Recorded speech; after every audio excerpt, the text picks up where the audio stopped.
હવે આપણે emergency stop સર્કિટને સમજીએ. ઇમરજન્સી સ્ટોપ સ્વિચ જે છે એ આ રીતની છે.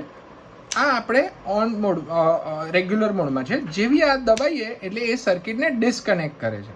તો આ ઇમરજન્સી સર્કિટને આપણે સૌથી પહેલાં બધી સર્કિટની જેમ પાવર સાથે કનેક્ટ કરવા માટે લાલ વાયરને લાલ વાયર સાથે,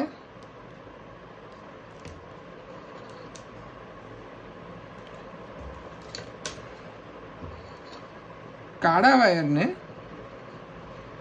સ્વિચના એક છેડા સાથે અને બીજા છેડાને આના જોડે જોડીશું. આ અત્યારે ઓન મોડમાં છે. હવે આ ઓન મોડ સર્કિટને આપણે જેવું એમરજન્સી સ્ટોપની જેમ દબાવીશું એ બંધ થશે. એટલે આ એમરજન્સી સ્વિચ દબાવવા ઉપર સર્કિટને ડિસ્કનેક્ટ કરે છે.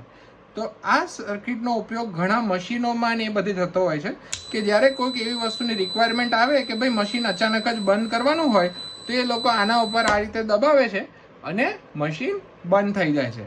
તો આ એમરજન્સી સ્ટોપ સ્વિચ આપણને ઘણી બધી જગ્યાએ કામ લાગે છે.